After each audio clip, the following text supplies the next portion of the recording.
Brother Eric Abad.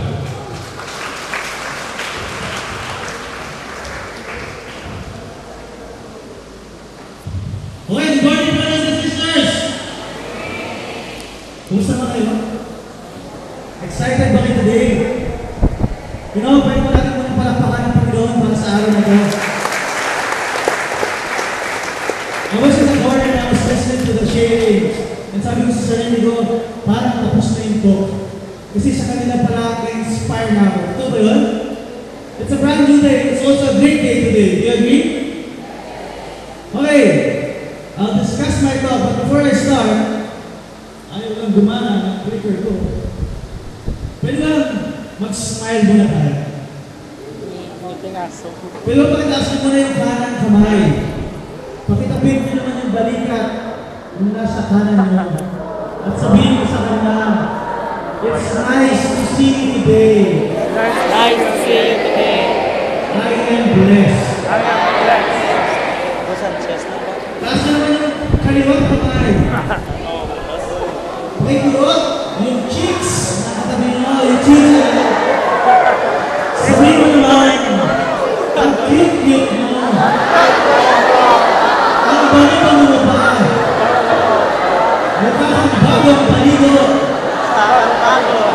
You are blessed. You are blessed.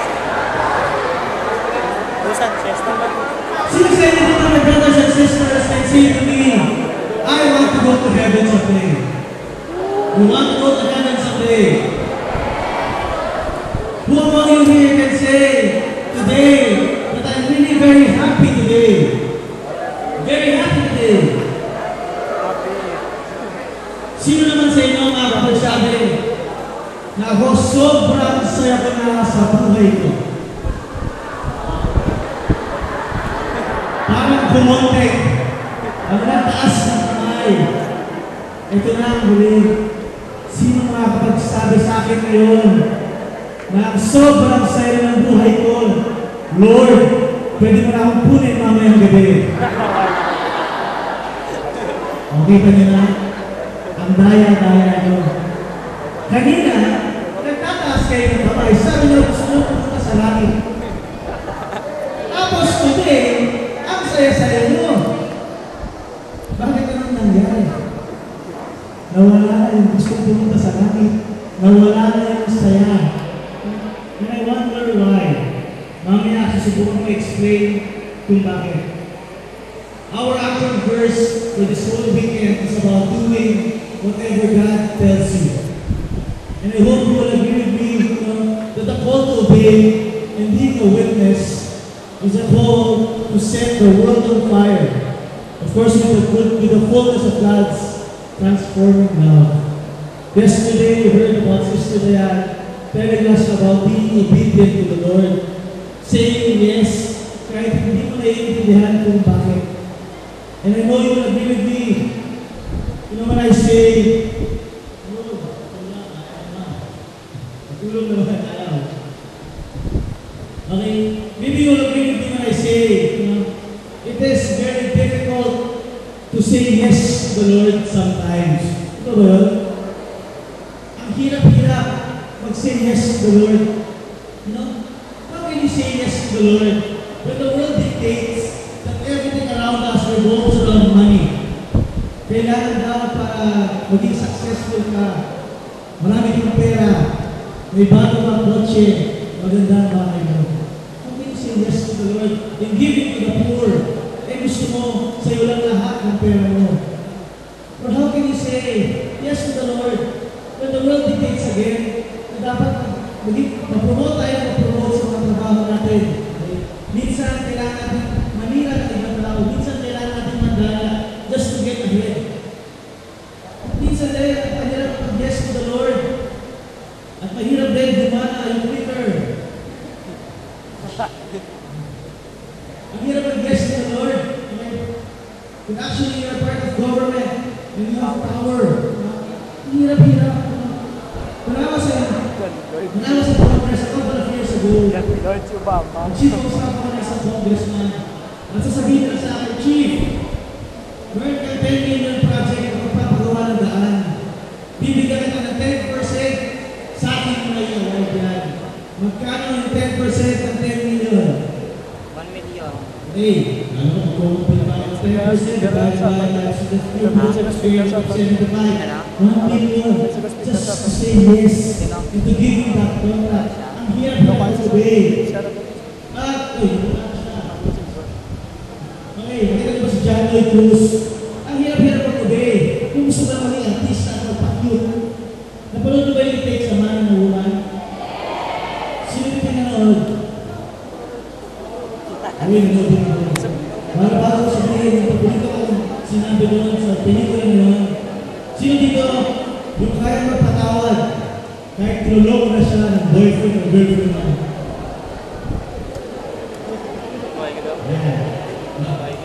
Ayaw nyo na! Sabi ko sa pelikula na yun, di ba? Minsan, sa kagustuhan natin maging magaling, nakakalimutan natin maging mabuti. Minsan, sa kagustuhan natin maging magaling, nakakalimutan natin maging mabuti. And again, it's very difficult to obey. We have to say yes to the Lord. To say, Lord, I'm ready to serve. Lord, I'm willing to love you. Lord, I'm willing to go to the poor and help them. So because the world dictates something different.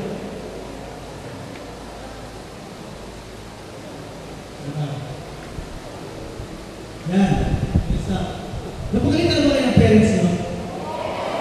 Napalo na ba kayo? Nakakatawa. Because since we were kids, tayo, di ba, we were taught to obey. We were taught to follow. Especially at home. I remember when I was so young, and I lived with my grandparents. Kasi yung mom and dad was separated. And my mom had to go abroad to work. And I was left with the care of my lolo and lola. And at such a young age, we're in a curfew. 6 o'clock pala, kailangan nasa bahay na ako. Lalo pa, si Cinderella. 6 o'clock, kailangan nasa bahay na ako. And one time, nagkasal ako kay billiards. Nalate kami, 6:05 kami dumating. Ang ginawa ng lola ko, kinuha na yung tama ng ganyan namin, tapos sinampas na kami sa likod, binali na yun. Hindi man lang siya nagtanong kung bakit kami nalate. One time, New Year's Eve, nagtuturo-turo ako alas 10 ng gabi. Nagising ang lolo ko. Kinuha na yung belt, pinalo na lang ako. Hindi naman nakapag-clear. And I was wondering, ang bata-bata ko pa, nagtuturo-turo lang naman ako. Ang sabi ng lolo ko, wala pa daw 12 o'clock. Hindi pa daw dapat kumain. Di ba nakakainis? Pagkakain ng lolo mo, pagkabang nakabasag ka ng baso. Masabihin sa bakit nabasag yung baso? Siyempre, hindi mo makasagot, hindi ka lang. Sagot! Eh, kasi sasagot ka pa, ha? Hindi mo sila makaputihan. Kung bakit ka ginagawa yun? Gracia ka, nagtawa ka sa Gracia na evangelizer, pero through songs, namin sa mga kanta nila. Ang simple lang naman ang sinasabi ng Panginoon. Kung marunong tayong sumunod sa Kanya, may ibigyan mo lahat ng bagay. Kahit simple said, honor your father and your mother. Pag ginawa mo yung basihan sa mga prinsipyo mo, sa mga paniniwala mo, for sure, you will follow the Lord. Father, don't Because let everything your comes from son. love. Sino ba dito yung mga nagmahal na? Mga nagmahal. Nagmahal at may minamahal. Tama. Sino dito yung nagmamahal? Dalawa ka na iba. Ito na yung malupit. Sino dito yung nagmamahal kahit nasasaktan?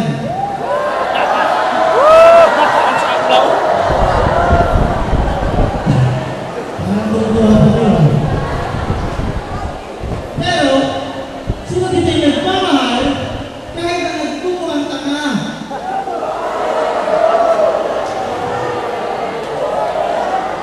Oh, may iba. Nagtuturo pa. Ito yun. Tama ka na daw. We are full for Brothers and Jesus. sisters, nakakatawa. Alam niyo bakit? Bakit gano'n? Pag tuwing sinasabi natin, yung salitang pagmamahal o yung salitang pag-ibig, bakit natin na lang iniisip natin yung boyfriend mo, yung crush mo, o minamahal mo kahit mukha ka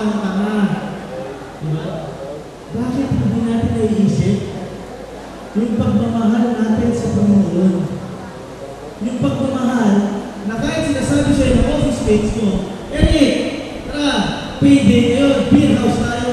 Ang sasabihin ko sa kanila, may household ako. Tapos tatawanan ka na, mumurahin ka pa. Kahit magmukhaan ka na. Kahit masaktan ka, patuloy mong mamahalin ang Panginoon. Sana baguhin natin ang konsepto. Pag sinabing pagmamahal, alam mo agad ang pagmamahal ngayon ay galing sa Panginoon at para sa Panginoon. You know why? Because our love for the Lord actually drives us to obey. Kung mahal mo yung Panginoon, no questions asked. You will be ready to obey, my brothers and sisters. And now we come to the next assignment that we have. How do we become a witness? Just hearing the testimonies of the sharing, I just heard them today, you know, it really inspired me. Kasi ang ganda na kwento ng buhay. Alam mo minsan, whenever I give up, I always say yes to the Lord as long as I'm free. Pero I always expect something from God. And ngayon pala sabi ko, Lord, again, ang ganda ng reminder mo for me. You know, that andyan ka lang lagi sa buhay namin. We may have struggles, we may not know kung ano yung inuutos mo sa amin. But we are ready to follow because we love you. So how do we become a witness? Becoming a witness means that we have to become a martyr for the Lord, a martyr for Christ. Hindi ko alam kung meron dito na handang mamatay para sa Panginoon. Meron ba? Ang hirap-hirap. You know, I remember again one day, when I was playing basketball 3-on-3, I was part of a fraternity. Ngayon naman, 3-on-3 kami na half-court. May dumating, may isang kalaban sa fraternity. Sabi nito sa isang kaibigan mo, ikaw, wala ka. Yung girlfriend mo yun, ako nag-aawin mo dyan. So nagkalit yung kaibigan ko, parang feeling niya nakalalaki itong tao na to. Sabi sa akin, Eric, balikan natin. Sabi ko naman, kaya mo na, bilinan ko. 1, 2, 3, 4, 5, 6. Amin kami. 1, sa lang kalaban. Sabi ko, lamang tayo dito. So, ang yaman ko pa. Tumulog-tulog pa ako ng mga bato. Nilagay ko sa bulsa ko. Habang naglalakad ko din, pumunta sa bahay ng kalaban natin. Tumatakbo yung kalaban. May dala siyang balisong. So, hinago niya yung kaibigan ko. Sinaksak niya. Pero kaibigan ko, sunod nga ng kalawang kamay. Ako yung katabi ng kaibigan ko. Sabi sa akin, malamang ko ito, ikaw, ito talaga? Sabi ko, bro, relax. Steady naman. And then, it dawned on me, sa fraternity, ang yabang-yabang namin. Kamay kami ng kamay, dahil sa akin magkita. Pag umiinom kami, sabihin namin, bro, walang iwanan. Bro, sakit ka. Hindi tayo matatalo dyan, akong bahala sa'yo. But on that very day, my brothers and sisters, wala akong nagawa. Sabi ko lang sa kalaban, kaya muna, relax ka lang. Steady lang ako. Alam mo, ang yabang-yabang natin, nabibigay natin ang buhay natin sa ating mga kaibigan, pero hindi pa rin nakapala natin na kaya.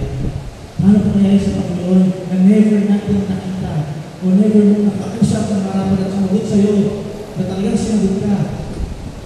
But you know what, my brothers and sisters, alam nyo, iniisip ko nga, tuwing kumabalik sa akin ang experience na yun, I always share it with every people I meet. Sana, iba na lang ang ginawa ko. Nung sinabi sa akin kaibigan ko, bro, balikan natin, sana sinabi ko lang sa kanya, bro, libre na natin ng bokya sa samahan pa natin ng soft drinks. Bakit? Kasi kung mahal mo ang isang tao, kung mahal mo yung kaibigan mo, o kung sino pa man yung tao mahal mo, hindi mo hahayaang mapahamak siya. Tama ba yun? Wala naman tayo mapapalay. Ang pinaka-minimum na makakuha niya doon is black eye. Eh ito, nasaksak siya. 16 stitches. When all you have to do is say to the person, bro, mahal kita eh. Ayaw ko lang masaktan. Umalis ka lang tayo. And hope also, you know, to be instilled in you in terms of your family, in terms of your boyfriend or girlfriend. Premarital sex is bad. If you love your girlfriend, if you love her, hindi mo makakayaan, baka mapahamak siya. Paano pag nabuntis siya? Paano pag nabuntis siya, baka nasa Catholic school siya, ang galit siya sa eskwelahan niya. Kung nasa college siya, titigil siya ng isang term, may iiwan na siya. Papagalitan siya ng parents niya. Society would see her na parang kayo na discuss siya. If you love your girlfriend, brothers and sisters, tigilan niyo na yan. Kasi hindi niyo iniisip yung kapakanan niya. Kung mahal mo yung isang tao, hindi mo hayaan mapahamak siya. And if you want to be a witness, brothers and sisters, you should be ready to say yes to the Lord and to die for the cause of the Lord. And we have in this to live out that SFC vision of every single man and woman all over the world experiencing Christ. You want to be a martyr? Live out this vision. Paggising mo ba sa umaga, parang alarm clock ng cellphone na, di ba? Ako, I remember, yung bata pa ako, alarm clock ko, initukpok. Gigising ka, pupukpukin mo ngayon, social na. Okay? Pagkagising, marinig yung cellphone mo mag-ring, ang gagawin mo, kukunin mo, tapos sabihin mo, ay, snooze 5 minutes. Di ba ganun tayo? Snooze muna tayo ng 5 minutes bago tayo gumising. Paano kung hindi ka nagising? At pagising mo, late ka na. Kaya ang dami mo ng memo. So, pag pagising mo pala sa umaga, wala ka nang gagawin, hindi magmura. Again, every single man and woman all over the world experiencing Christ. Paglabas mo ng bahay, may nakatabi kang medyo chubby. Sabi mo sa jeep, oy, upong 8 pesos lang, sobra-sobra na yung upo mo. Nakapag-away ka pa. Pagpasok mo sa office, hindi ka man lang nag-good morning kay Manong Guard. At pag-upo mo sa opisina, sasabihin mo sa kanya mo, hay, nako, eto lang naman ang boss ko, kaya lang naman na-promote yan, kasi kapit yan ang nangyari. Nangyari ka pa. Every single man and woman all over the world experiencing Christ. Every day, you want to become a witness. Every day, you constantly ask yourselves, do people see Christ in me? Nakikita kaya ng ibang tao, Panginoon, sa akin? With the way I speak, and with the way I act, with the way I make my decisions. Kung patuloy kang nagmumura, kung nanginira ka ng ibang tao, kung yung ballpen na kumpanya, inuuwi mo para ibigay mo sa kapatid mo, kung doon ka nagsiserox ng household topic mo, again, do people see Christ in you? Every single man and woman all over the world experiencing Christ. You want to become a witness, you should be Christ-like. Pero, meron na tayong pwedeng tulong. Sabi kanina ng mga shares natin, we have a mission strategy or mission strategies today. Kaya na, paminsan-minsan, yung mission strategy niyo nagiging mission strategy. Pag hindi natin na-accomplish, pag pumapalpak tayo, nagiging trahedya yan. Kasi hindi lang ikaw ang napapahiya, pati ang community napapahiya. Can you just imagine, pag nakita nila ito, naglalagay, ay, SFC pala yan. O itong tao na ito, nagtatapon ng basura sa kalsada, ay, SFC pala yan. Di ba ang sakit-sakit mapakinggan? Bakit yung SFC ganyan? Bakit yung SFC na ito, nagtututa yan sa girlfriend niya? Di ba ang sakit pakinggan? SFC pala yun. Eh, di na kayo malinis yung mga SFC kayo. It becomes a mission strategy. What must we do to become a witness? Number one, sabihin nyo ba, to grow in holiness. Grow in holiness. To grow in holiness. Do you guys still pray? I do this essentials. Promise? Kung ang here, basically, na consistent ang prayer time niya. Meto ko talaga. 1, 2, 3, 7, 7, 7, 9, parang wala. Ang hirap, di ba? Did you ever experience praying to the Lord sa gabi? In the name of the Father, and the Son, and the Holy Spirit, amen. Lord God, maraming salamat sa awan. Natulog ka na. Na-experience nyo ba? Text mo mag-selfie ka mo lang. Tapos pag-isip mo, Text ka lang, sa bato. o kaya, may the Father, Son, and Holy Spirit, amen. Father God, salamat po sa akin. Salamat po sa lahat ng tinulong nyo. Ay, magkano pa na ako bukas. Alam mo lang, maaga ako, dahil magagawin pa ako project. Nawala na sa isip mo yung pinagdadasal mo. Inisip mo na agad yung gagawin mo bukas. Nangyari na ba sa inyo, ha? Pero I have a good news for you. One day, I attended a silent retreat. Sabi sa akin ng isang Jesuit mother. Ako bro, relax ka lang. You know, because prayer is actually a relationship. Anong ibig sabihin ng prayer is a relationship? Sabi niya, when you are hungry, you eat. When you are thirsty, you drink. When you are sleepy, you sleep. Because ito naman ang gusto ng Panginoon. In the name of the Father, and the Son, and the Holy Spirit, the moment you say, Father, sabi niya, okay, Lord. You know why? Because you're already acknowledging that God is your Father, that He is your God. Sabi niya, and if you feel tired, let's pray. Because praying is a relationship. Ano ibig sabihin niya?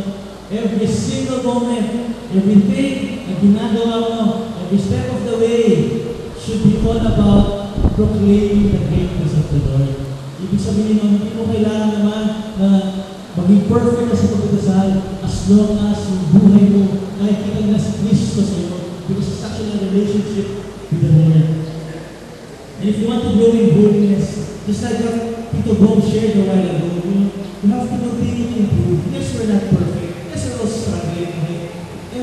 single day that you're struggling should be a stepping stone for you to move forward and to grow as a person, to grow in holiness to the Lord. Kung ikaw household head ka pala ngayon, dapat ang goal mo maging group head. Kung ikaw naman unit head, dapat ang goal mo maging chapter head. Hindi ka dapat matenga. That should be your growth. Okay, dapat gano'n target natin. Hindi tayo dapat kontento. So kung ano, meron tayo. Kung ano tulungan nyo yung 2 tao, yung target mo, tulungan mo yung 3 tao. Growth in personal holiness. Number 2, you're also tasked to build the church of the Lord.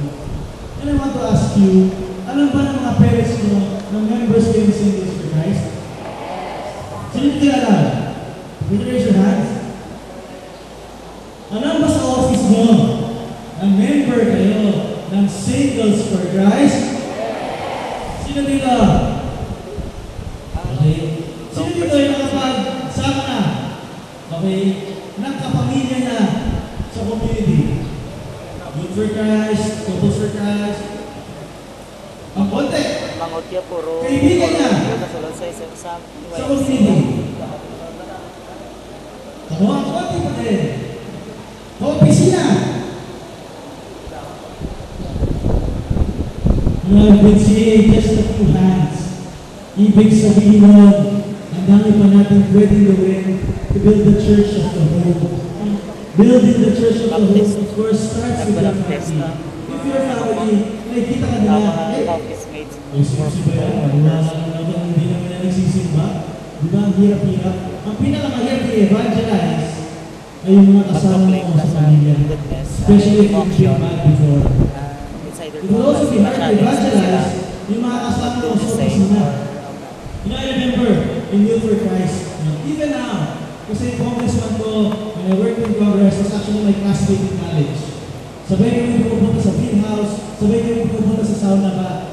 Kaya ngayon, nung magkasama ulit kami, yung sasabihin ko sa kanya, bro, may mission ako, pupunta ako dito sa ganitong lugar para magbigay ng talk, walang gagawin niyo kundi tumawa.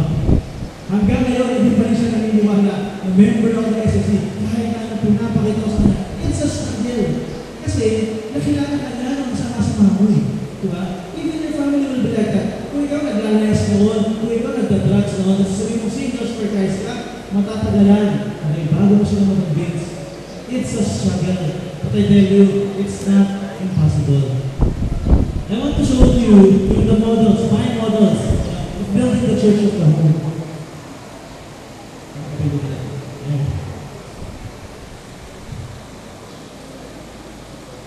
These are my models of building the church of the home. Ganun ba sila?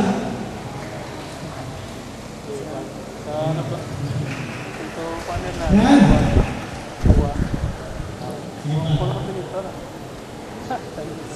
Do you recognize them? Yes. Okay. Pwede ba pala natin sila lahat?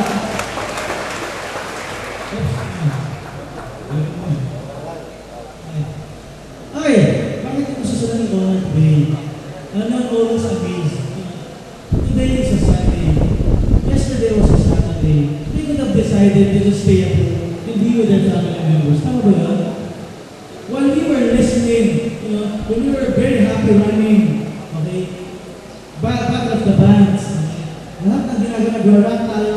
Your couple coordinators was really worried, sino pa ba yung wala dito? Ano kaya ba kainin nila? They could have just be with their family members and just stay there with them. But they still chose to love. They still chose to build the church of the home. Because for them, not just within my family, I have to serve, I have to evangelize, I have to be with God's people. Because we are actually building the church of the home. So pala nila naman natin.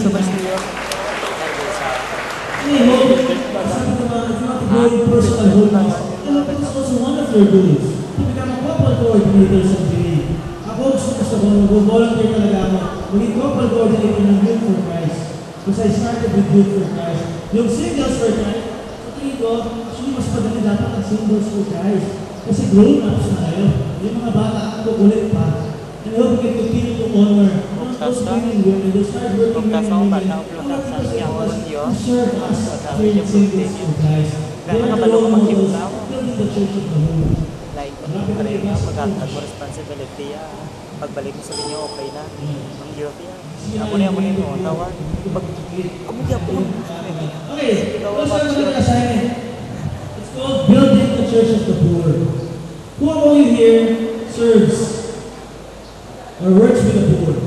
Or may activity in helping the poor? Ang konti. It's going to be a challenge.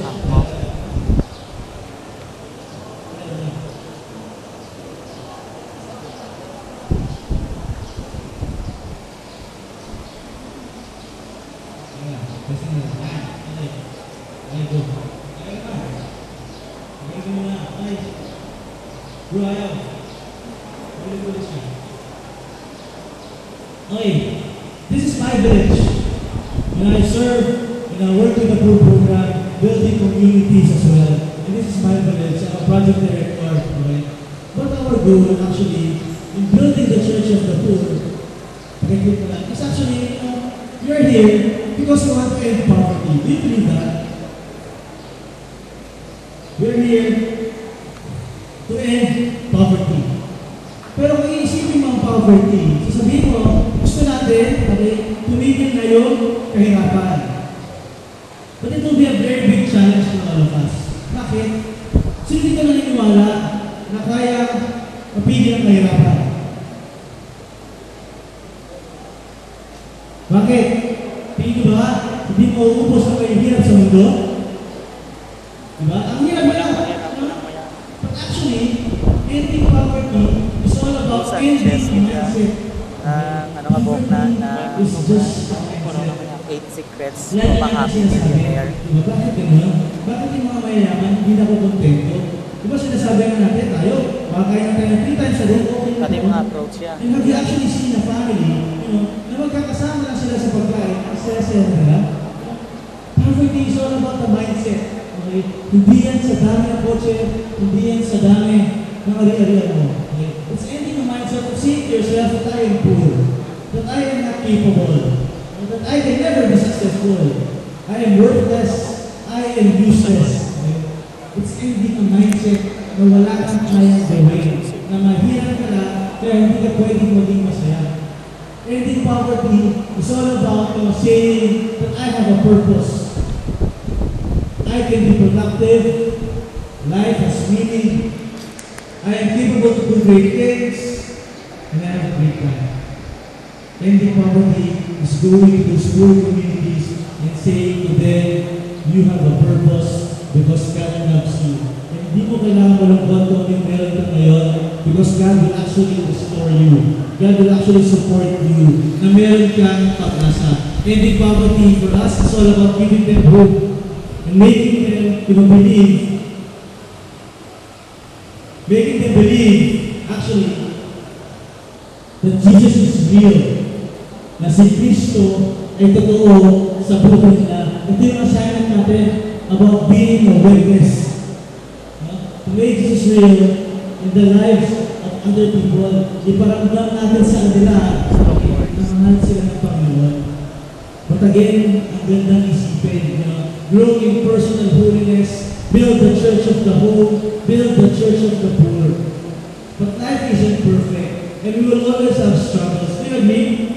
Kahit anong sipag mo ngayon, kahit pa unit at the house o the feeling mo, ginagawa mo lahat, nag-work with the poor program ka, minsan, pahihintuin ka ng Panginoon, and He wants to tell you something more.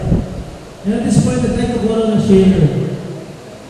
The sharer is a very good brother. Sobrang close sa akin, very special to me, that I always pray for him. Ito yung tao na sasabihin mo, wala siyang masamang tinapay.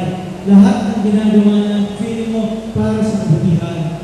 And it's also part of my chapter in SFC Makati. I'd like to call on my brother, Manny Pia.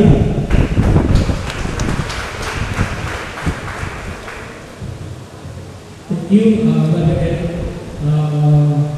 Good morning, brothers and sisters. This is my first time to mag-share sa conference. Dito tayo chapter assembly, every now and then share ako. Kaya naman sabi ko kaya.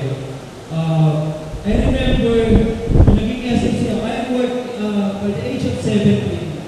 nag-work na ako sa isang computer center sa Makati. OJT lang ako naman, so sumasahod na. After ko kumating ng high school, makapagtrabaho ako ng OJT. Pero dahil doon, nasilaw ako sa pera. Hindi na ako nagtapos ng aking pag-aaral, pinabad na ako mag-aaral. That was my life na nangyayari ko. And then, sobrang sumasahod na ako, may pera na I always naging happy go lang. Then parang sabi ko nga sa sarili ko, Lord, ba't ganyan yung buhay ko? May purpose pa ba yung buhay ko? That's why I entered SFC in a parish base sa Tondo, Manila. No, which is, alam naman natin pag sinabing Tondo, ang daming nagsasabi, nakakatakot sa lugar mo. And I was active there in year 2000, and I remember the first conference I attend is the Single Olympics at Panaan Stadium. So, I've been active there, naging house of ako, naging team leader ako, naging militant ako. Pero every now and then, bumabalik ako sa vision na nag-iwas ako, umiinom ako. Member na ako ng SSC. Until, parang sabi ko sa sarili ko, by year 2000 up to 2006 ako naging member that time sa parish base na yung 6 years lang na yun, sobrang lahat ng conference sinabi na ito until pati yung mga naging house of God ako, naging united ako na alam ko, aminin natin kung sa hindi nangyayari sa atin na pupuntahan natin yung house of God, member natin, sasabihin natin yung house of tayo, sasabihin nila oo, pero pagdating ng araw na yun, wala natin yung house of God. Diba? Aminin natin sa hindi, ako ay din-experience Yun ulat, mo tatlo ka. kaya sabi ni Eric na sigat talaga gusto ko lang o basta ko pero ay stop so napapagod na ako ay sabi ko kay Lord ayoko na nakakapagod po tayo ng mga malayong bahay kasi may hangsog tayo, may assembly tayo, may mga activity tayo pero walang dumaan. Diba nakaka-frustrate bilang leader, bilang disciple mo dahil tinuturuan tayo sa community. Kaya in that time, yun yung naging blow ko. Sabi ko sa sarili ko, enough na ako. Ayoko na mag-SFC. Ayoko na mag-serve kay God. Kasi before in life ko talaga nasa SFC na ako sa mga ating always work for the poor, mga service. So, nag-stop ako, sinabi ko kay Lord, ayoko na. Although nagsisimba ako every Sunday, nagsisimba naman ako, sinusunod ko pa rin obligation natin bilang Katoliko na kailangan magsimba yung linggo. Kailangan yung utos. So, ginagawa ka naman sa obligation. Pero in my self, kulang siya. Kulang yung buhay ko.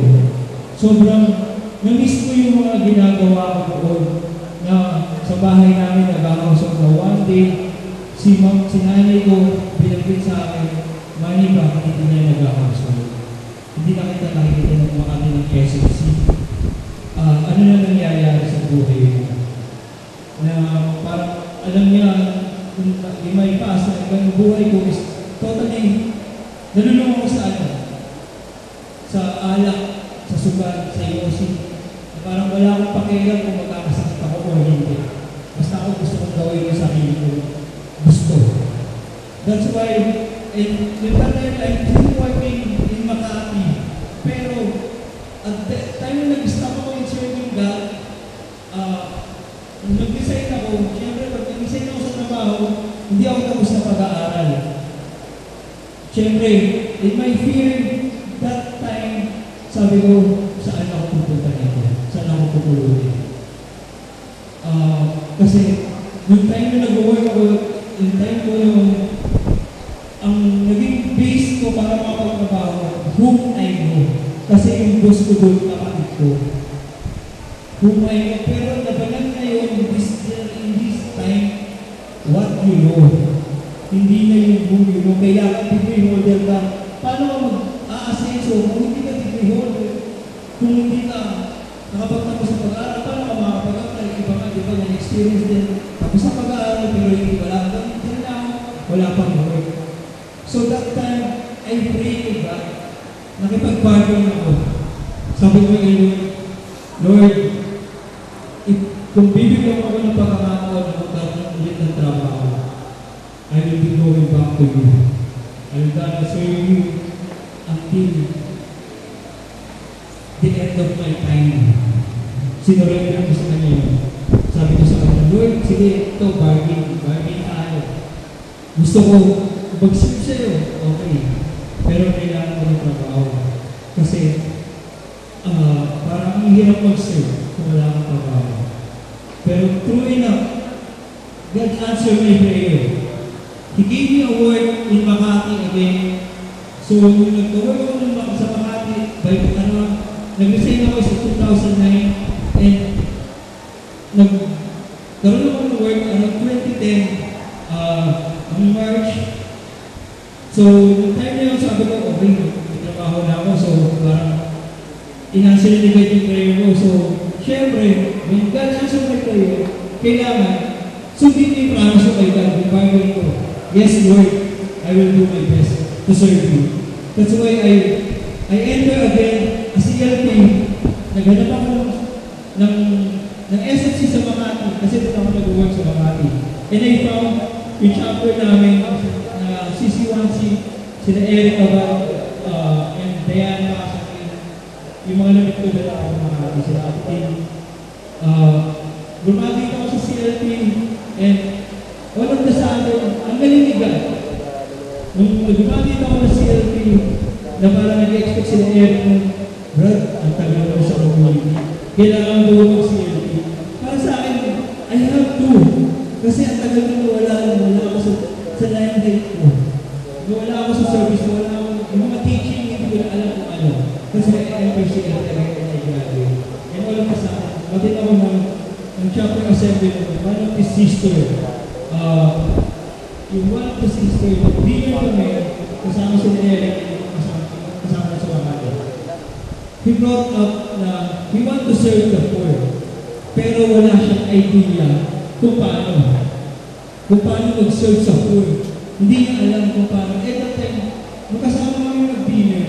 So, sabi ko, parang, I realized, Lord, ano yung gusto kong magawa sa akin? Bakit nakasama ko kayong tao na to? Kung bakit ko nakasama? Gusto niya mag-serve sa mga hirap, pero hindi niya alam how to start. And that time, kasama niya ako, sabi ko, sige, itulungan kita. Kasi I've been serving in the community before, yung gawad kanina, I'm serving in YFC Siga. So, yung sister niya gusto niya mag-serve sa Siga. So, that time, sabi ko, sige, I will help you. Kasi tayo niya alam na, all of a sudden, pagdating na kinakapasan ng morning, tinawagan niya ako, can we meet? So, nung nag-meet kami, doon na mag-start lahat. Kinakapasan niya, schedule ng assembly, nag-serve kami sa bata. So, yun, I'm so thankful kay God na ang galing, na through and he answered my prayer. Binigyan niya ako ng word. And then, in 2010, still until now, 2013, okay naman. Sobrang service ko, naging consultant ako. Pero, dumating yung time na ito yun yung 2013. Dumating yung time na parang gusto akong subukan ni God kung mag-i-stop ako sa Kanya. Kung aalis ba ako ulit, nataliguran ko siya. Kasi yung nangyari, in 2010 yun, when I entered the CLT of Makati Chapel, inigil yung smoking ko. I totally quit smoking. Praise God, when I say no to smoking, until now, hindi ako nag-smoke. Until now, hindi pag-ulos ko. Pero may consequence na yun. Yung pagpigil ko na yun. The consequence is, nagkaroon ako meron ako dilated cardiomyopathy. Na which is, ang ibig sabihin is, yung left ventricular ng heart ko, malaki. So, kaya I'm so thankful sa community na I remember, ito February 15 to 17 is our icon. And the topic was obeying and witness. That time, February 13, nasa work ako, bigla ako nagkaroon ng chest pain. Yung chest pain ko na sobrang, kasi ako normal na sa akin magkaroon ng chest pain, pero tolerable. Tolerable siya. Pero yung time yung February 14, hindi ko na siya tolerate. Nagpunta ako sa Makati Medical Center, chinek up ako, nag-ECG ako, nag-BL ako, nakita, na parang nag-iisip nila, parang heart attack. That time, February 13, I remember. Pero, true enough, nung schedule na yung naka-confine ako that day, dumating yung cardiologist ko, pinitero ko, sobrang nakita nila ang ejection fraction ko. Si sister siguro, ayaw mo ang ejection fraction kasi doctor siya. Ano niya yun? So yun, naging bumaba yung ejection fraction ko, parang yung supply ng blood ko sa ating heart, sobrang baba. Pwede na akong mamatay agad. Tayo.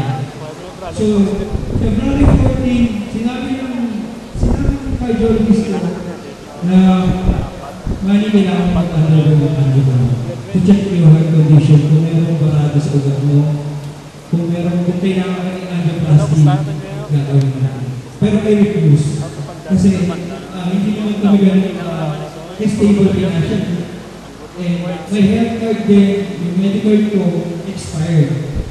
So, hindi ko na rin yung work with angiogram. Angiogram pala, isa siyang x-ray sa heart. Natitignan lahat ng ugat mo kung mayroong parado ko kayo. Na work is almost 80,000. So, saan ako kumuha? So, sabi ko wag muna. Tingin mo yung maririnig yung medical so, para tingin natin gumawa ko ba ito. So, that day, I attend the icon, the obeying witness. Sobrang okay ko. Naging smooth and sound yung sobrang ganda ng speaker na. Yun nga, sabi ni Shaw, I am witness. I am, ang ibig sabihin I am, yung I niya, I am union with Christ. And yung A niya, I am agent of change. Yung M, I think it's about Mary. Parang make Mary as a model. So yun yung napili ko na sobrang ang galing ni God. Nailaw ko na hindi na ako makabayaan. Sige, umating mo muna, I ko, go. Ako naman ang bahala sa meron. And true enough, nagawin kami ng schedule ng chapter planning. Kaya sinabi sa mga chapter ko, I have to undergo angiogram by kailangan ko na siyang schedule. Pero plan ko sa aking schedule is the week, first week of March 2030 na plano ng nag-advise yung nag-schedule pala chapter namin ng planning. So I remember, masabi ko sa hospital ko, sige, yung go sa chapter planning. Next week na lang ang schedule natin yung angiogram ko.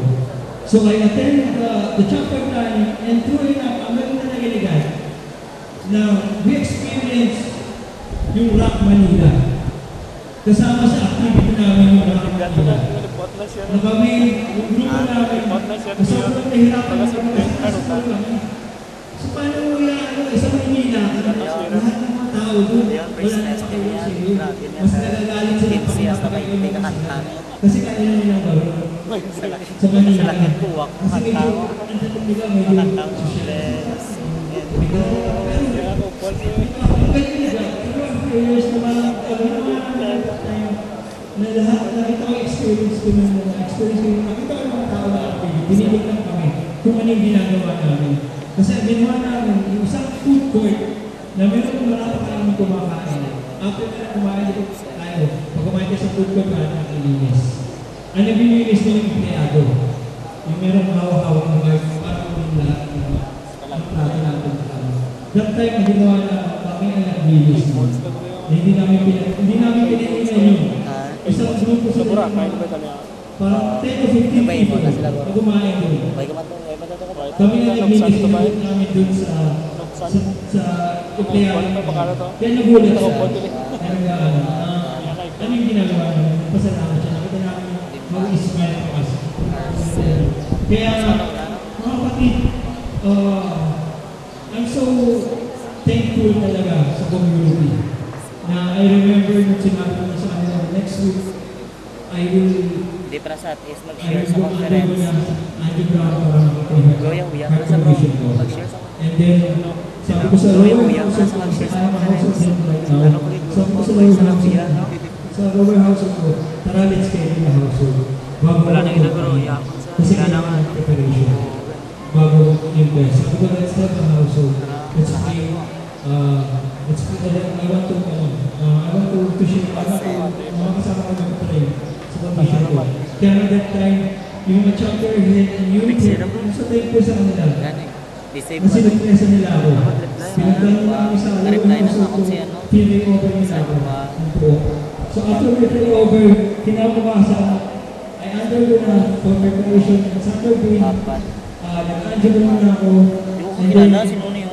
nakita ko yung result, sabi ko before ko malaman yung result, tumawag sa akin si Eric, sabi niya, pinukumas niya, Continue to obey and witness. Anong nilagay, anong resulta? Good. Kasi ako right, iisip ko, Wala kung na. paano ka namin tutulungan. Paano ka namin tutulungan kapag Plan pa ni. Plan pa ni. Saan kami, Zero na. paano namin gagawin yun? Paano magkukuha ng price? So, which is, price ng Androplasty is half a million or mismo parang 1 million pamahigit ang Androplasty. So, I'm so thankful to God kung saan ko kayo, nung sinabi niya sa akin, sobrang, talagang gusto ko umiyak, pero ako kasi, hindi ako mapalaiyak na tao. Pero malambot ng emotions ko. Pero hindi niya lumulo. Pero deep inside my heart, yung pasasalamat ko sa kanila, sobrang laki. Kasi gano'n yung iniisip nila yun, kung paano ko tutulungan kung na-adjust ako kasi alam nila yung estado ko sa buhay. So kaya nung sinabi ko sa kanila na truly God is working, na after the result, all clear, praise God, walang nakitang bara. As in, ang clear na, walang naging problema.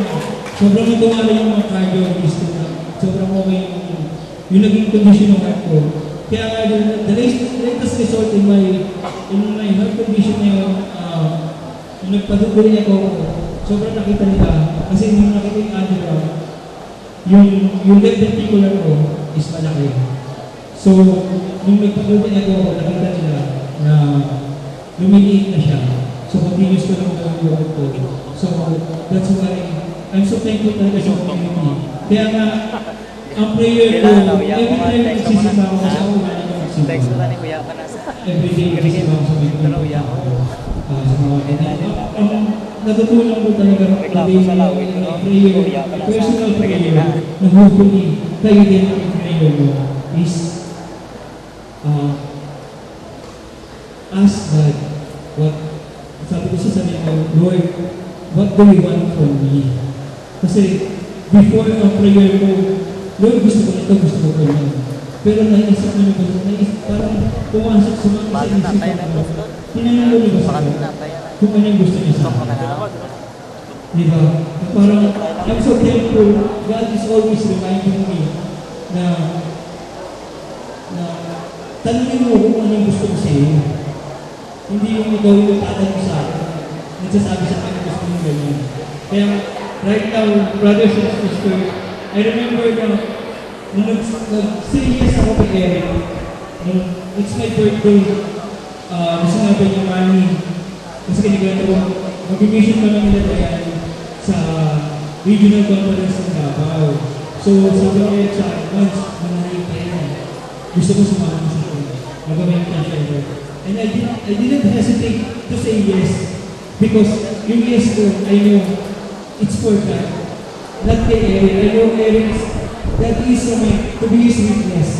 That's why, brothers and sisters, I always thankful na may mga tao na naging mga tao na nandiyan, pray for me na sa condition ko, kasi ako talagang in my condition, wala na siyang ano eh. Ang sabi nila ng cardio kasi dalawang solusyon din sa hospital, heart transplant. So, hindi ko na iniintindi yun. I really wanted to serve God. Kung saan mo niya ako gusto dalhin. That's why I'm always thinking na tinuruan niya ako mag-pray na ask me what is your what is my plan to you? Hindi yung plan mo kung bago masusunod. That's why, sobrang thankful na alam natin yan, yung natin, na do whatever He tells you to do. And sana, sana I always pray to God, Lord, kahit saan ako magaling, I know mahirap, pero hindi ako nawawalan ng tiwala sa iyo. Na alam ko, lahat ng gagawin natin, lahat ng ginagawa ko, it requires money. Pero true enough you are the source of everything. Hindi naman sa akin galing lahat ko. Ikaw lang yung bibigay sa akin ng buhay. Ikaw ang lahat. Kaya I really wanted to ask God, Lord, let me know what you want me to do so that I can be a witness of your kingdom. May God be praised.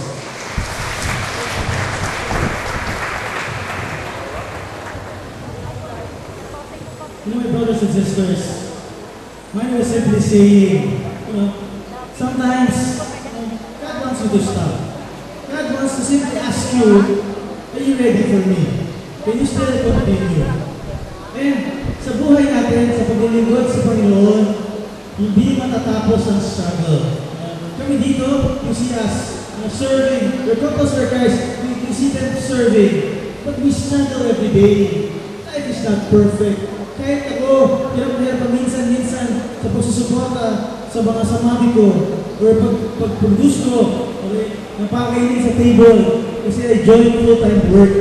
So it's every day is going to be a struggle. But anong gusto kong sabihin, i-add ko sa sinasabi ni Mami? You are blessed to be part of this wonderful community of singles for Christ. Do you believe me? Amen to tayo doon?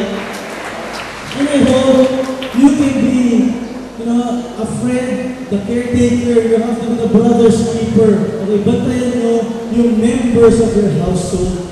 Minsan, ite-text nila tayo, bro, may sakit ako, sis, may sakit ako. Okay? Nasabihin mo naman sa kanya, God bless you, I'll pray for you. Pero mas minsan, sana gawin natin, let's get out of our way. You visit your friend. I-assure mo sa kanya that you are there for him or for her. If you're a household head and your household texts you or calls you, or sabihin niya sa'yo, bro or sis, busy ka ba? Sana huwag ka na maghintay na i-text mo pa siya.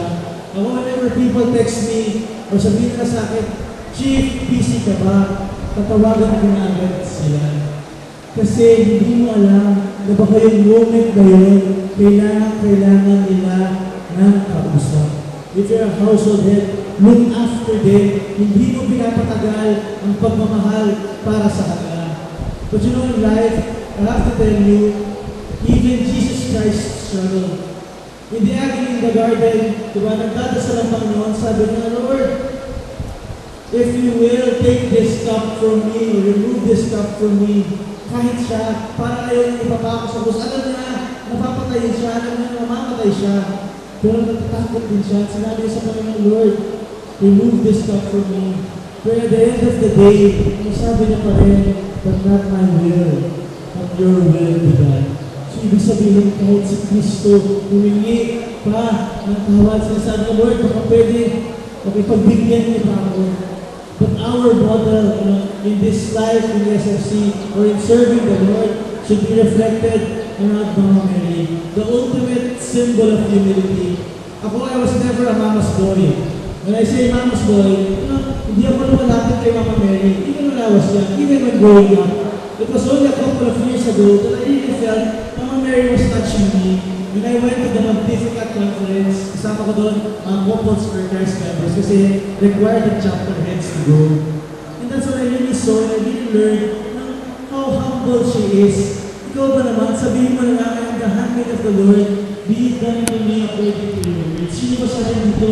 Ano na yung sabihin? Lord, gawin mo na yung gusto mong gawin sa akin. Paano na yung pangarap ko? Paano na yung gusto mong ligawan? Paano na yung gusto mong gawin? Pero sinabi lang na, be it done to me according to your word. And we are here to proclaim the greatness of the Lord. You want to be a witness for Christ. You have to proclaim His greatness. Kayo ba nag-enjoy ng CLP nyo? Sino ko nag-enjoy ng CLP nyo? Gusto na ba siyang ulitin? Ulitin nyo siya. Pero this time, be the facilitators in that CLP. Bakit? if you feel grateful, if you really enjoy Christianity, hindi naman siguro masama na tayo naman ang mag-share sa iba. Kung ano yung experience natin ngayon. Let them feel that same joy. Let them feel that same atmosphere of love. Nararamdaman nila yung embrace na ng Panginoon while attending the CLT. Sana huwag tayo maging madamot. Sana tayo rin iparamdam natin sila sa kanila na marabit sila ng Diyos. Pwede na ba ako magkwento ng sarili ko? Just to end. My name is Eric. And in the community, they call me Chief. Okay. Hindi dahil boss ako, hindi dahil I work as Sir Chief. Okay. Chief lang naman ang tawag na sa akin ever since college. Kasi pag may pinapalala sa akin, let's say si Mike, si Benji, si Manny, wala akong maalala. So tawag ko sa lahat, "Hey Chief, kumusta na? Oh Chief, kumusta na?" Hanggang sa naging Chief na rin ako in community. Pag tayo naging friends sa Facebook, may brothers and sisters, okay, mag-alala. Okay. Hindi na talaga ako tumitingin sa camera. So hindi ako abnormal. Hindi ako kayo ng sample. Hindi kita. Okay. So lahat ng picture ko, pag naging friends tayo sa Facebook, hindi talaga siya nakatingin. I am now at Singles for Christ Class Head. Actually, I am stepping down as chapter head of Singles for Christ Makati Corporate effective July 31, August 1, iba na yung chapter head namin sa Corporate Makati. Because I'm moving on, sabi ko it's personal holiness. Growth mo yan. I will not step down because I want to step down. I will be stepping down because actually I'm moving forward to becoming Singles for Christ Pastor Head. I'm also part of this mission program called Building the Church of the Poor. Kanina tinatanong ko kayo, sino dito yung nagsiserve sa Work with the Poor program? Ang konti. And that's why we have here. Ang assignment namin is to actually build learning centers for kids nationwide.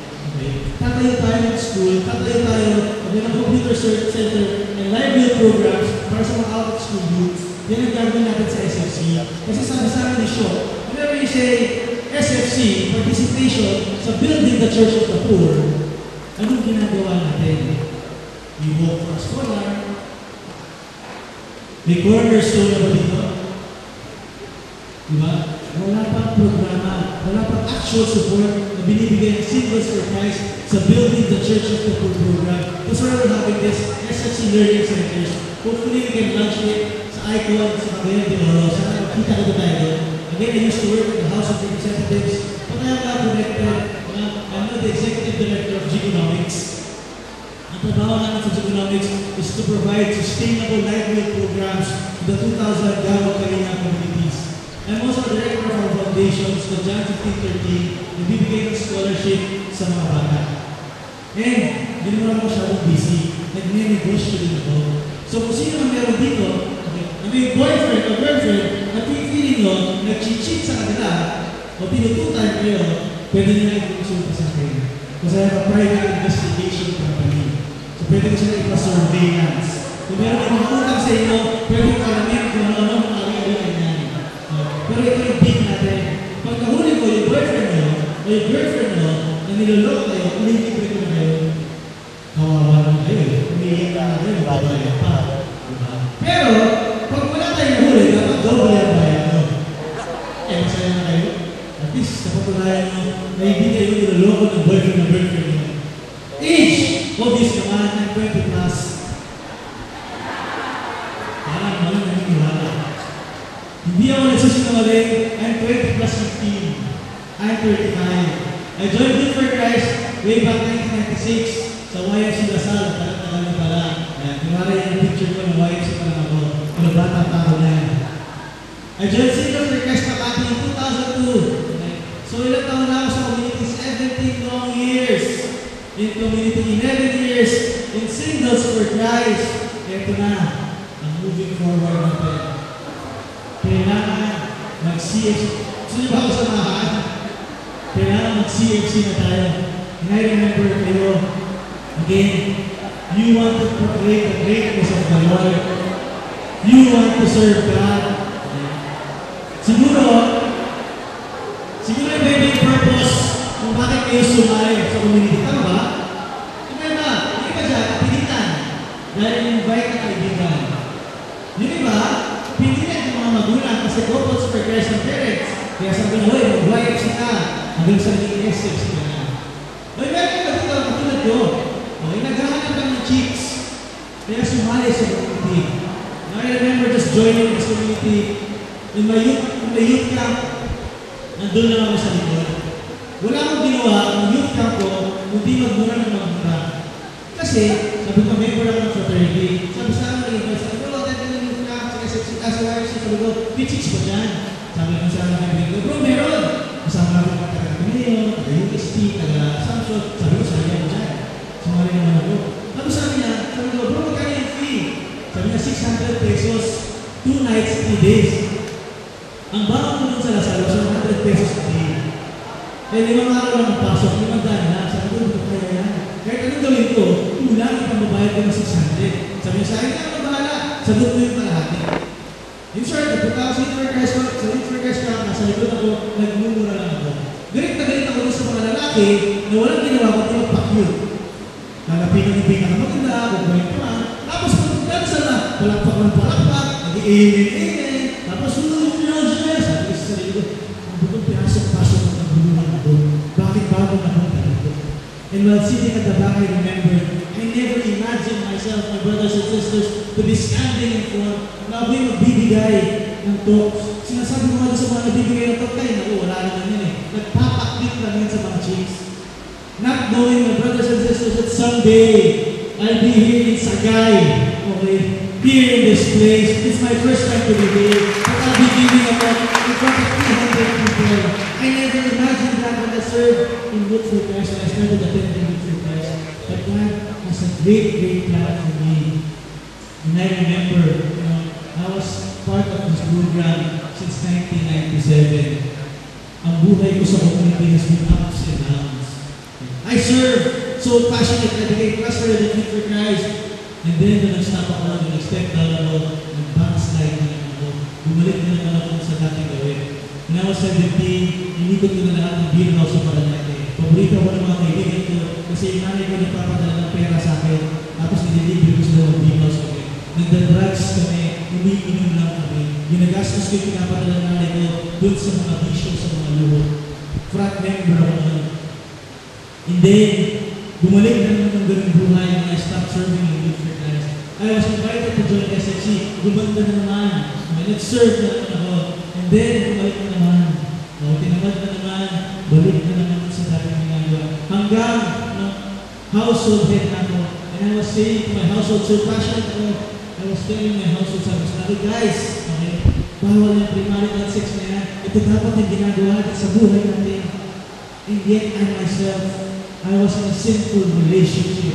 Sinasabi ko sa household ko, yung gagawin na, and yet ako mismo, household head na singles for Christ, ako po'y gumagawa ng kasalanan. And I was so ashamed. Until I finally decided to tell the Lord in 2007, Lord, ayoko na, nahihiya ako kung lumapit sa iyo. Pero gusto ko na kong ibalik yung buhay ko noon. Kasi alam ko, yung buhay ko, yung nagsuserve ako sa kanya, yung pinakamagagandang araw sa buhay ko. Just praying to the Lord, talking to Him, saya-saya ng feeling mo.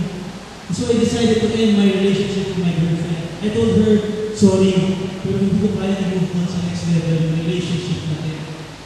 And then, when I finally said to the Lord, Lord, gagawin ko lahat para sa'yo. A couple of days later, nag-resign ako sa trabaho ko because my boss hired a consultant, I was the general manager, and I felt parang binastos na ako. Kasi bakit pa siya mag-consultant, hindi naman ako. So nawalan ako ng trabaho. Isusuli ko na lang yung van. I had a company car, I have a tour van, bigay ng kumpanya.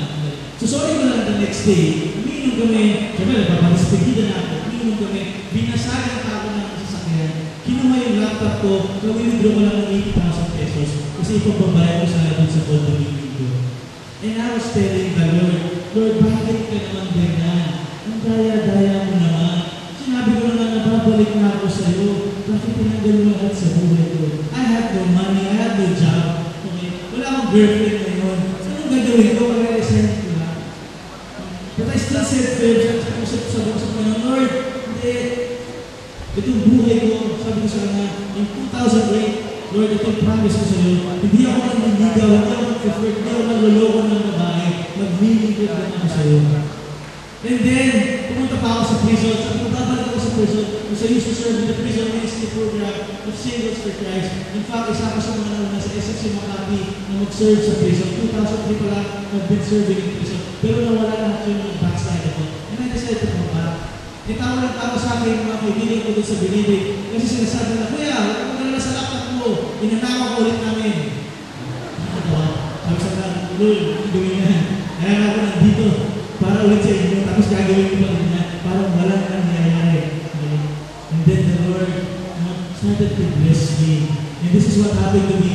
Started 2007. Ay, wala. Nakita niyo yung picture na kami ko kanina. Okay, that was my mom. It was a picture of my mom. Kami dalawa na lang.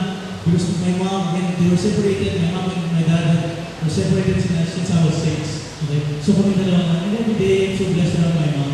You just imagine someone, pag isip ko sa umaga may breakfast ka na, when you go home, may nakalagay ng pagkain para sa iyo. And now I'm working in Geekonomics. Every day I wake up, just telling the Lord, Lord, ano ba gusto mong ipagawa sa akin para makatulong ako sa may hirap today? Kung nasa doon, gigising ka, wala kang po problemahin, iisipin mo lang tugulong sa iba.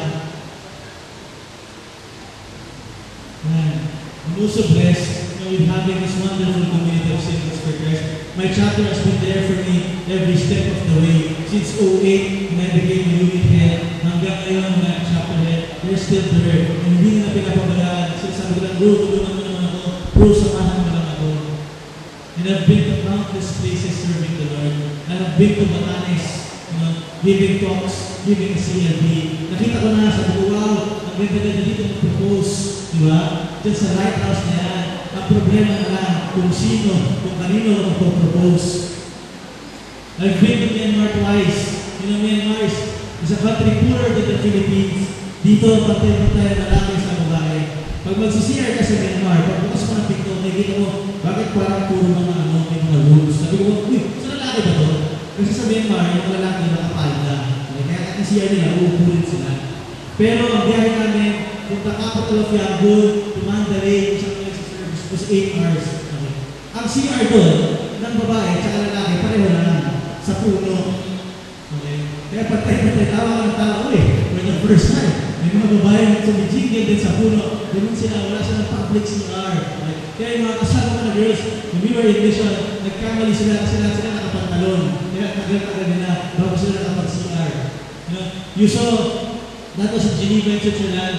This was in the Church of Notre Dame in Paris. Ito, nakita niyo na siya. We watched The Lord of the Rings. The Hobbit. Ito yung bahay ni Frodo Baggins.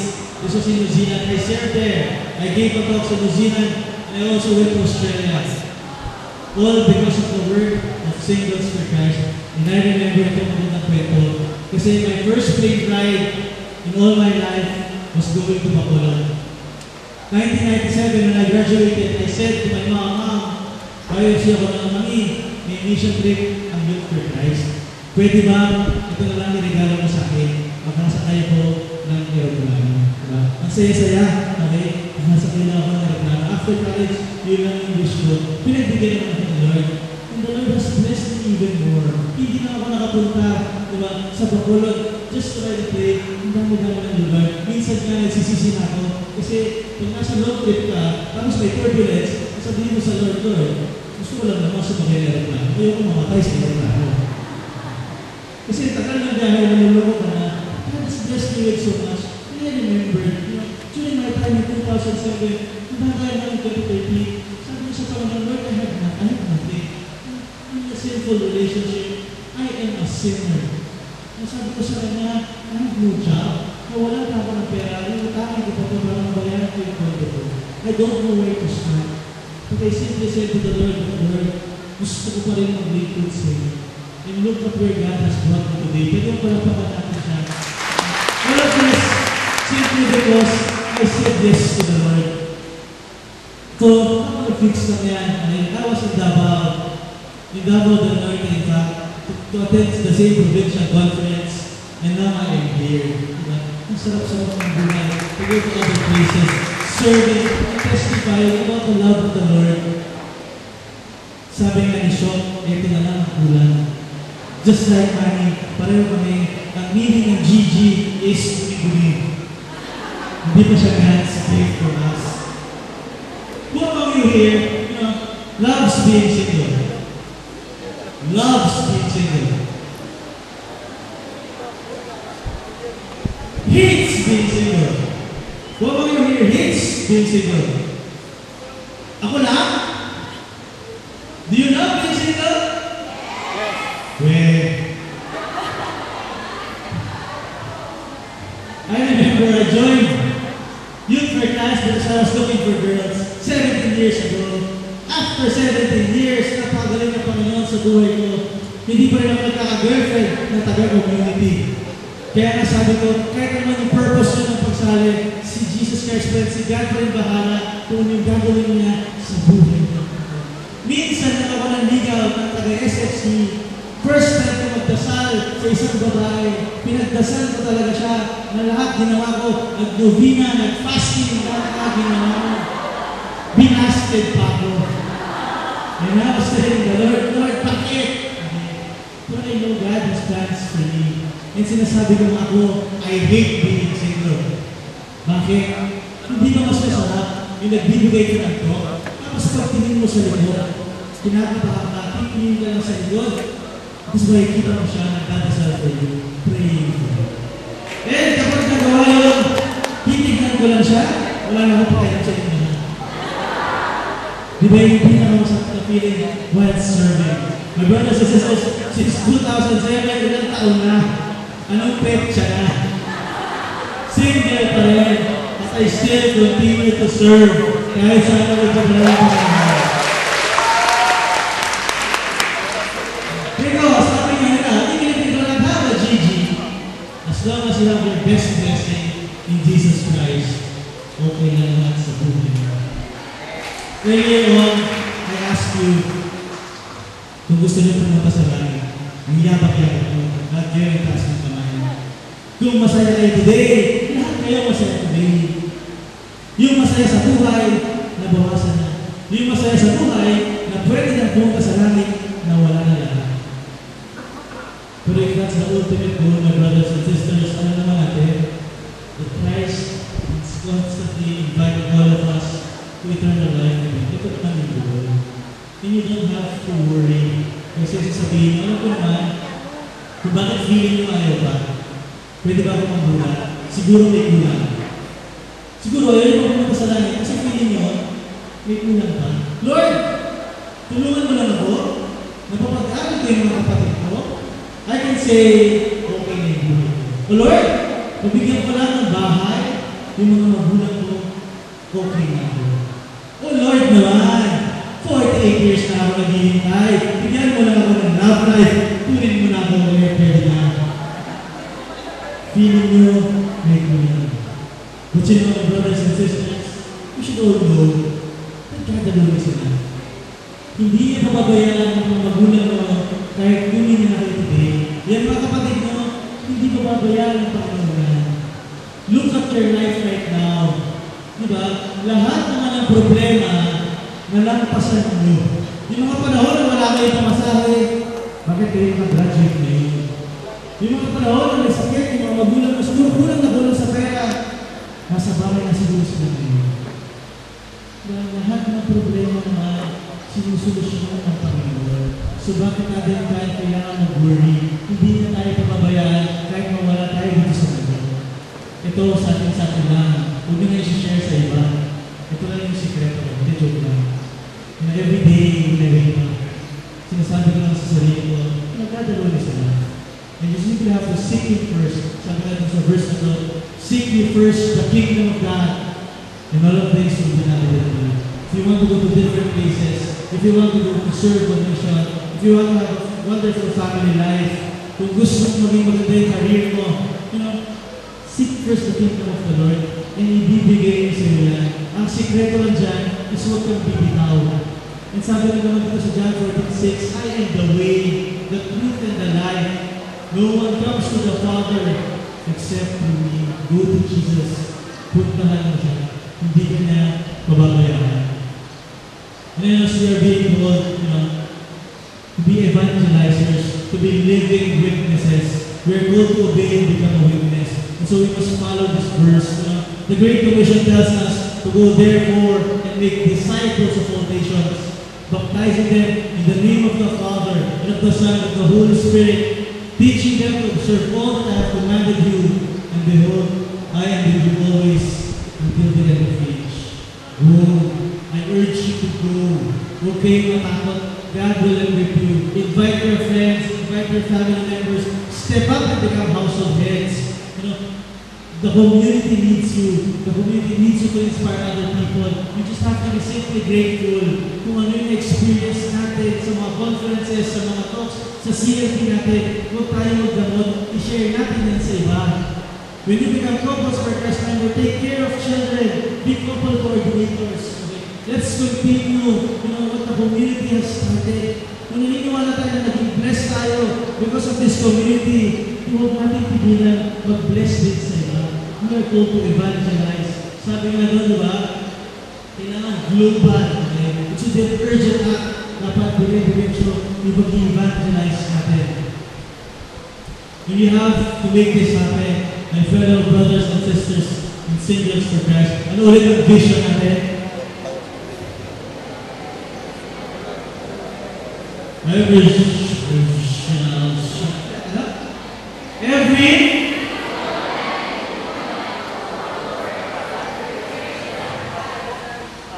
single man and woman all over the world experiencing Christ. Ito yung ibig sabihin ng being a witness for Christ. You want to really have a great life, be a witness, not just obey. Whatever you do should be a reflection of Christ. Doing things in you. Ayan na po. You have to be the vision. Hindi na tayo puro salita. Okay, you have to believe. You have to be bold. You have to be courageous. You have to be obedient to the Lord. Minsan di mo naiintindihan, but you still continue to obey because you continue to love. Just like what Brother Ross said earlier, hindi niya alam, parang daya-daya, siguro feeling niya sa mundo. Siguro inisip niya, pasan niya yung mundo. Bakit daw kailangan lahat gumastos sa bahay? If you're called to be obedient, because you're being called to love. Kung mahal mo yung magulang mo, kung mahal mo yung kapatid mo, no questions asked. Diba?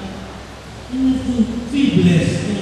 Sister Faith told us earlier, kung umiyak siya, niloloko ka siya kanina, dun sa prayer, sabi ko sa kanya, pag kinakabahan ka, umiyak ka na lang. Hindi ko alam kung kinakabahan siya kanya siya nila. But I feel her, silang sinasabi niya kanina, she feels blessed. 50 pesos, it's nothing. Because she's blessed by the Lord. And that will give you more than what you're actually giving. Hindi natin kailangan magtipid. Because if blessed tayo ng Panginoon, ibigay mo na agad lahat sa Kanya.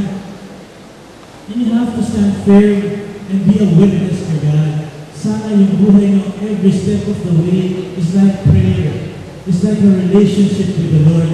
And hindi mo kaya masira yun. And so now, my brothers and sisters, I'm invited to stand up. It's not like a music ministry. I'm invited to stand up. And we will end this day with prayers to the Lord, with songs, that really make Jesus real in the lives of other people. This is our calling. If you want to be a witness, you have to make Jesus real in the lives of other people. Kailangan maramdaman nila na mayroong Panginoon.